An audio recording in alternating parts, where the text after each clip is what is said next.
Electronic media, print media సోదరులకి నమస్కారం. మా ఇన్విటేషన్ అందంగానే మీరందరూ వచ్చి ఇది కవరేజ్ చేస్తున్నందుకు చాలా థ్యాంక్స్.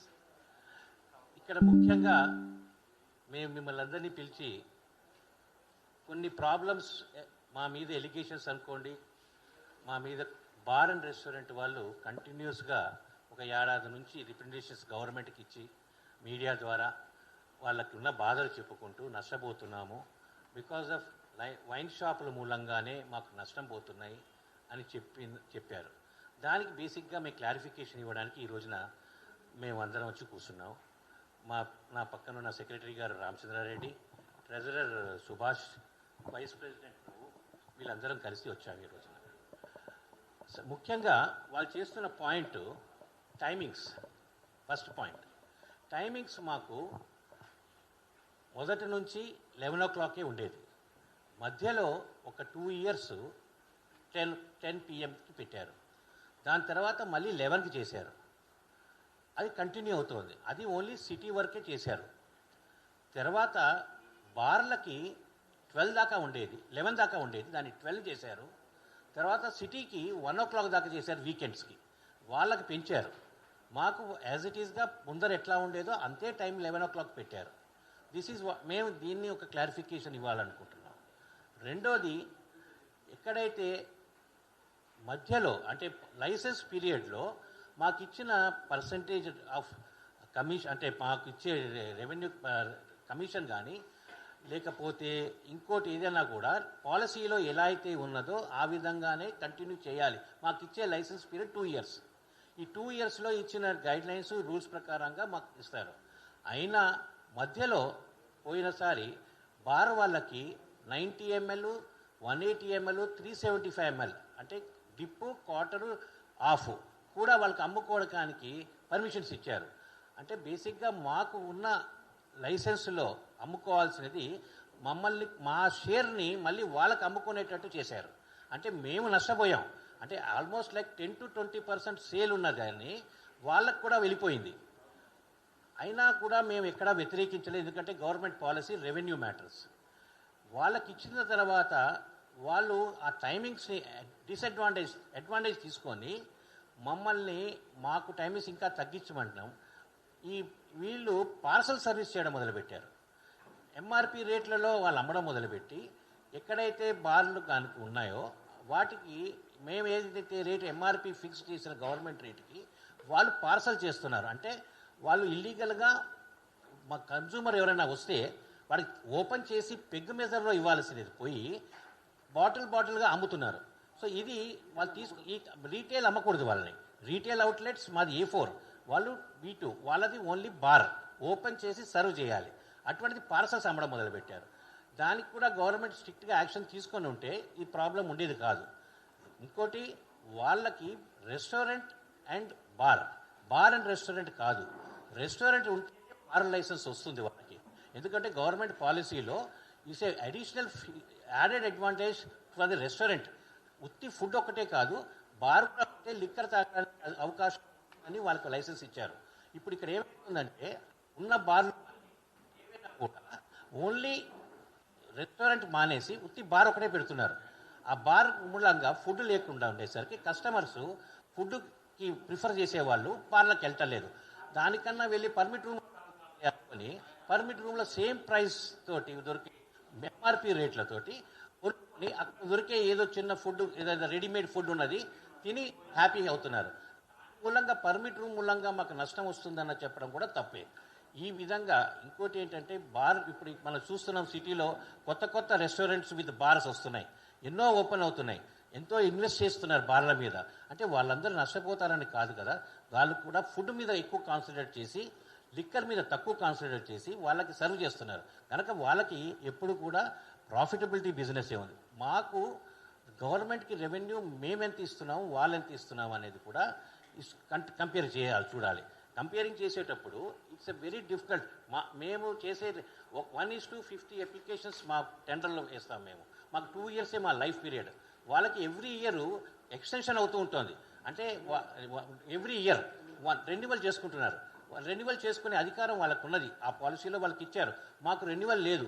2 ఏళ్ల తర్వాత నాకు లక్ బాగుంటే మళ్ళీ అప్లికేషన్ వేస్తేనే నాకు లాటరీలో తగిలితేనే నేను షాప్ చేసుకోగలను. కానీ వాళ్ళకి అలా అవసరం లేదు. 1 ఇయర్లో సపోజ్ వాళ్ళకి లాస్ వచ్చిందనుకోండి, వాళ్ళు వెళ్ళిపోవచ్చు. కానీ మాకు అలా లేదు. 2 ఏళ్ళు కంపల్సరీగా నేను బిజినెస్ చేయాల్సిందే. నష్టం వచ్చినా ప్రాఫిట్ వచ్చినా 2 ఏళ్ళు నేను లైసెన్స్ ఫీజు కట్టేసినందుకు అలానే ఉండాల్సి వస్తుంది. 1:60 ఇప్పుడు ఇంకోటి 1:60% షాప్స్ మీద అప్లికేషన్స్ పడుతున్నాయి. అంటే ఒక షాప్ మీద 60 అప్లికేషన్స్ పడుతున్నాయి. అంటే దానికి యావరేజ్గా.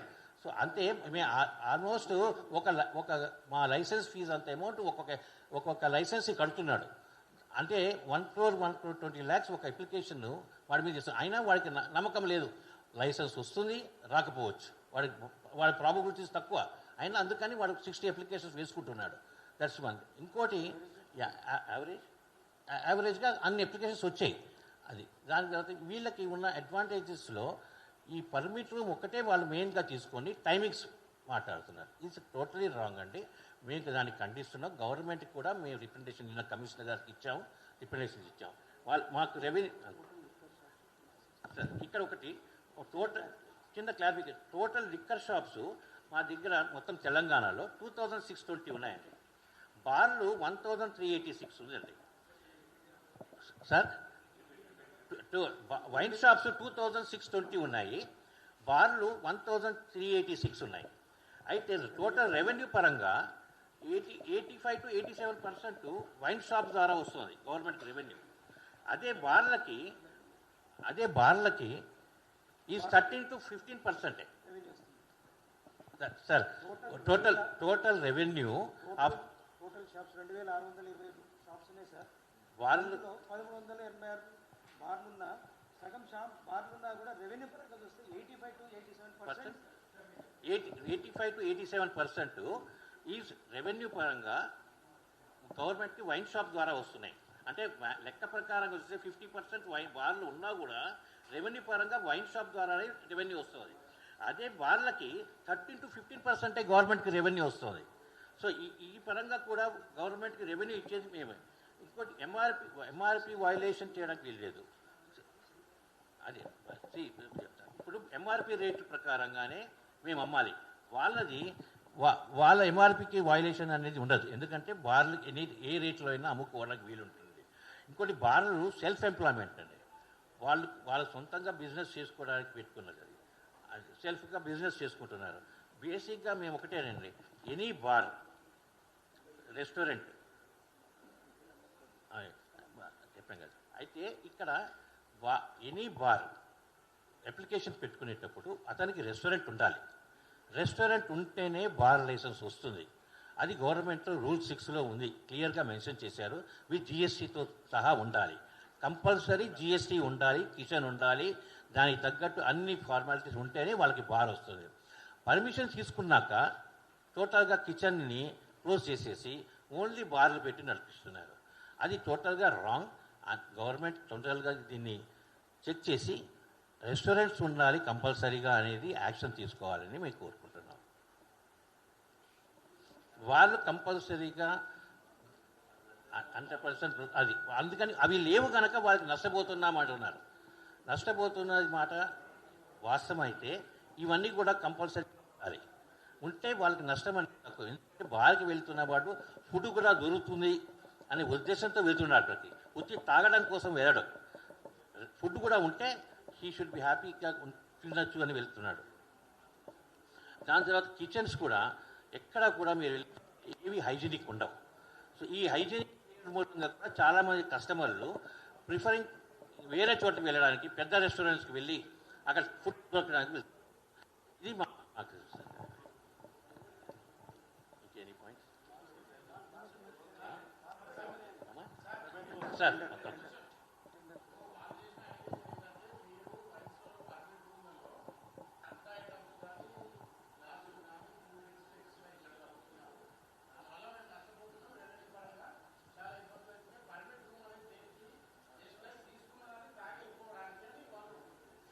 సార్ పర్మిట్ రూమ్లో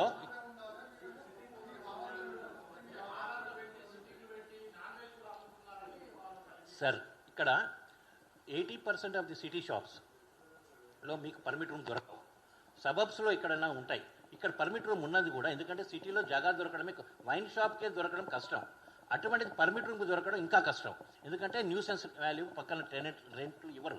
ఎక్కడైనా ఉండొచ్చు, కాదంటలేదు. అది అవుట్స్కట్స్లో కొన్ని షాప్స్లో ల్యాండ్ ఎక్కువ దొరికి ఓపెన్ ఏరియాలో ఉండి పెట్టుకుంటుండొచ్చు.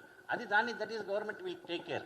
ఇంకోటి వాళ్ళు చెప్పేది, మీరు అన్నట్టు చికెన్ అమ్ముతున్నారు, నాన్ వెజ్ అమ్ముతున్నారని చెప్తున్నాను. నాన్ వెజ్ అమ్ముతున్నారు, నాన్ వెజ్ అమ్ముతున్నారు, కూల్ డ్రింక్స్ అమ్ముతున్నారు అంటున్నారు. అమ్మకూడదని లేదు. మేము we can serve their glasses తోటి, గ్లాసులు అమ్మచ్చు, అక్కడ తీసుకొని వాటర్ అమ్ముకోవచ్చు, తీసుకొని తాగొచ్చు అక్కడ. అది permit room, as per the rule. మేము ఎగ్నెస్ట్గా చేయటం లేదు అక్కడ. ఇది సిట్టింగ్ పెట్టకూడదని కూడా లేదు. ఒక నిమిషం సార్, మీరు అడిగేది 100% కరెక్ట్. లేదు సార్, పర్మిట్ రూమ్లో పెట్టకూడదని ఎక్కడ లేదు. పర్మిట్ రూమ్లో నించొని పర్మిట్ రూమ్లో లేదు సార్, రూమ్లో నించొని తాగాలి, వాళ్ళకి కుర్చీ వేయకూడదు, ఫ్యాన్ వేయకూడదు అని రూల్లో లేదు. వాడికి ఒక ఎడిషనల్ ఫెసిలిటీ, వాడికి ఒక బెంచ్ వేస్తాము, కూర్చుంటున్నాడు, ఫ్యాన్ పెడుతున్నాము, అది sir as per the rule. We are not changing the rule. రూల్లో కనుక ఇఫ్ సపోజ్ మీరు చెప్పినట్టు నించోనే తాగాలి, వాటి ఇవ్వకూడదు, గ్లాసులు ఇవ్వకూడదు, సోడాలు ఇవ్వకూడదు, ఫ్యాన్ వేయకూడదు, లైట్ వేయకూడదు అని ఉంటే అది మీరు చేస్తే తప్పు. అది రూల్లో అక్కడ ఎలా లేను ఏమీ లేదు అక్కడ. వాడికి పర్మిట్ రూమ్లో మా దగ్గర నుంచి షాప్లోంచి కొనుక్కొని వాడు దొరుకుతోంది వాటర్. అందరూ ఎట్లా ఉండేది? గవర్నమెంట్ ఈ పర్మిట్ రూమ్ డిసిషన్ తీసుకోవడం కూడా కారణం ఏంటంటే, తీసుకొని రోడ్ల మీద తాగుతున్నారు. ఈ రోడ్డు మీద తాగుతుంటే న్యూసెన్స్ అవుతుందని చెప్పి ఒక సపరేట్గా పర్మిట్ రూమ్ అని ఇచ్చి, అంటే ఇప్పుడు కాదు అది ఇప్పుడు sir government permit room permission ఇచ్చినప్పుడు కొత్తలో 1 lakh పర్మిట్ రూమ్కి ఛార్జ్ చేసేవారు. తర్వాత దాన్ని 2 లక్షలు చేశారు. దానికి ఈ రోజున 5 లక్షల రూపాయలు తీసుకుంటున్నారు పర్మిట్ రూమ్ అని చెప్పకుండా. లైసెన్స్ ఫీ 5 లక్షలు ఎక్స్ట్రాగా వితౌట్ ట్యాక్స్, ఎక్సైజ్ ట్యాక్స్ అని చెప్పి 5 లక్షలు మా దగ్గర నుంచి రీటైల్ షాపుల దగ్గర కలెక్ట్ చేస్తున్నారు. పెట్టకుండా కూడా వాళ్ళు ఛార్జ్. పర్మిట్ రూమ్లో 100 స్క్వేర్ మీటర్స్ అన్నది సార్. 100 స్క్వేర్ మీటర్స్ ఉంది. 100 స్క్వేర్ మీటర్స్ ఉందండి సార్. ఈ హాల్ అంతా వస్తుంది సార్, ఈ హాల్ అంతా వస్తుంది. మీటర్స్ 100 స్క్వేర్ మీటర్స్, ఫీట్ కాదు 100 స్క్వేర్ మీటర్స్. నేనేమంటున్నాను సార్, ఎక్కడైనా ఎక్కువ ఉండొచ్చు కొన్ని చోట్ల. ఏమంటారు సార్? రెడీ టు ఈట్ అంటే బయట వండినది తీసుకొని వచ్చి వాడు తినొచ్చు అక్కడికి. లేదా ఒక్క నిమిషం సార్, ఒకరి తర్వాత సార్, ఒకరి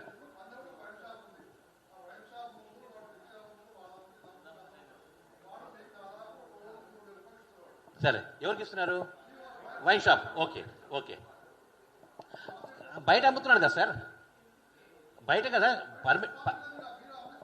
లేదు సార్ ఒక్క నిమిషం సార్. అది మేము అమ్మిస్తున్నామని మాకేం లైసెన్స్లో ఒక నిమిషం సార్, మేము లైసెన్స్ అప్లై చేసేటప్పుడు దేర్ ఇస్ అ బౌండరీ సమయం. ఆ బౌండరీకే మా పరిమితం. దాని తర్వాత బయట ఏం జరిగినా కూడా అది మాకు సంబంధం లేదు. మేవాడు మాకు 2,000 ఇస్తున్నాడా, 1000 రూపాయలు ఇస్తున్నాడా అనేది డిఫరెంట్.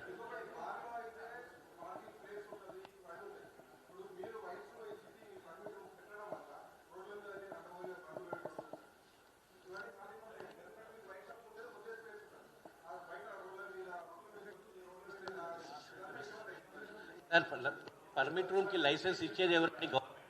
ఇవన్నీ ఇస్తున్నా కానీ మేము సొంతంగా పెట్టుకున్నది కాదు. అంటే ఇప్పుడు ఆ లెక్క ప్రకారం ఏ బార్లకి పార్కింగ్ ఉందండి చూపించండి. ఏ బార్లకు కూడా లేవండి పార్కింగ్ కంపల్సరీగా బార్లకు ఉండాలి, వైన్ షాప్కి అవసరం లేదు. కానీ వైన్ షాప్ మీరు అన్నట్టు పర్మిట్ రూమ్కి లేదు అంటున్నారు కనుక ఉండొచ్చు. అంటే గవర్నమెంట్ ఇచ్చిన లైసెన్స్ కానీ.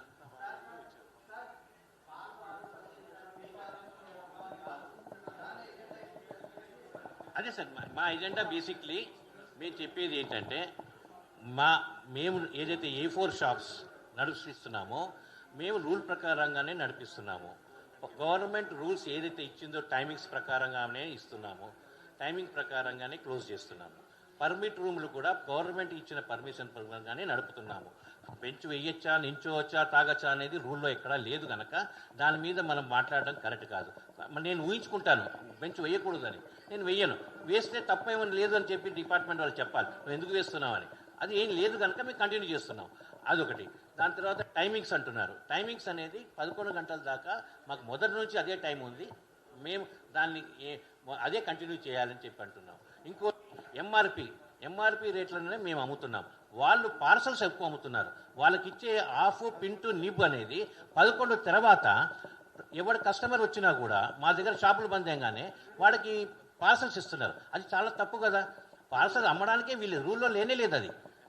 అది క్యాన్సిల్ చేయాలి కదా. అది పట్టుకొని అది డిపార్ట్మెంట్ వాళ్ళు వెంటనే దాని మీద యాక్షన్ తీసుకోవాలి. ఎవరైతే పార్సల్స్ అమ్ముతున్నారో అది టోటల్ ఇల్లీగల్. వాళ్ళకి పర్మిసబుల్ ఇచ్చిన టైం ఏంటంటే అక్కడ సర్వ్ చేసి ఓపెన్ చేసి అక్కడ అంతవరకే, కానీ మాకు కాంపిటీషన్గా వస్తారంటే మాత్రం వాళ్ళు ఇచ్చేవారు కాదు. ఎందుకంటే ఆల్రెడీ మాకు 20% మైనస్లో మాకు సేల్ పడిపోయింది. ఇన్ బిట్వీన్ పాలసీ మధ్యలో ఇచ్చినది ఇది. మాకు ఇప్పుడు కొత్త పాలసీ ఇచ్చేటప్పుడు మీకు ఇష్టం ఉందంటే ఇవ్వండి అని చెప్తే అనొచ్చు. లేదు, మేము అడిగేది ఏంటంటే ఈ పింటు డిప్పులు వారికి ఇవ్వకుండా మాకే కంటిన్యూ చేయాలి అనేది ఒకటి. దాని తర్వాత మాలాగానే టెండర్ సిస్టమ్ బార్ వాళ్ళకు కూడా పెడితే వాళ్ళకు కూడా ఎవ్రీ 2 yearsకి వాళ్ళకు కూడా ఈ గవర్నమెంట్కి రెవెన్యూ వస్తుంది, ఈ కష్టబాధలు కూడా వాళ్ళకి తెలుస్తాయి అనేది మాకు డిమాండ్. లేదా మాకు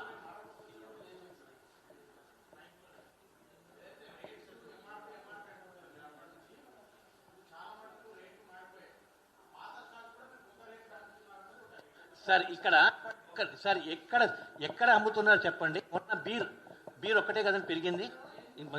అందరి సంగతికి మాకు సోమేష్ కుమార్ గారు ఉన్నప్పుడు మొత్తము మాకు లైసెన్స్ ఫీజు మీద ఏదైతే ఎంఆర్పి రేటు అవ్వంగానే ఉన్న స్టాక్ మీద ఎక్స్ట్రా కట్టించుకున్నారు. ఎక్స్ట్రా కట్టించుకొని తెప్పించారు, కానీ మా పాత రేటు మీద మేము ఎక్కడ అమ్మలేదండి. అది తప్పది.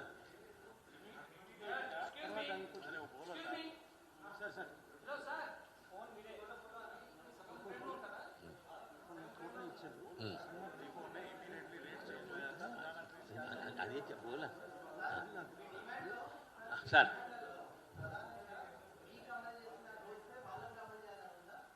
అంతే కదండి, అంతే. మాకు ఎవ్రీ 2 years మాకు ఎట్లా అయితే పోతుందో వాళ్ళకు కూడా అలా వేస్తే ఆప్షన్ వేస్తే గవర్నమెంట్కి రెవెన్యూ వస్తుంది. అప్పుడు కూడా వాళ్ళకు కూడా ఈ బాధ తెలుస్తుంది. ఎందుకంటే బార్లకి సెక్యూరిటీ ఉందండి. Every year only renewal. మాకు రెన్యువల్ లేదు. అంటే 2 ఏళ్ల తర్వాత మేము ఉంటామా బిజినెస్లో లేదు. వాళ్ళకి కంటిన్యూస్ సెక్యూరిటీ ఉంది. ఆ సెక్యూరిటీ మాకు కూడా ఇస్తే మంచిది, లేదా వాళ్ళకు కూడా ఇదే ఉండాలి. అదే ఇప్పుడు మీకు మొన్న లాస్ట్ టైం టెండర్స్ పడ్డాయి. 2,620 టెండర్స్ మీద 1 lakh షాపుల మీద 1,40,000 అప్లికేషన్స్ వచ్చాయి.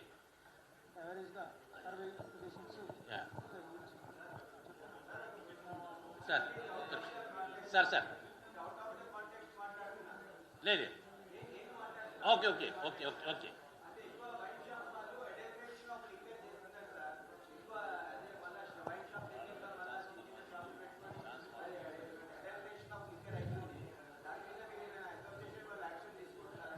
సార్ ఒక్క నిమిషం సార్.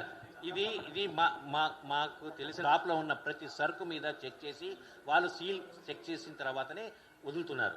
అంటే మేమంతటా మేము వెళ్ళి పెనాల్టీ ఇప్పుడు చేయరు. And use penalty shop close చేసే లైసెన్స్ క్యాన్సిల్ చేసేది ఉంది.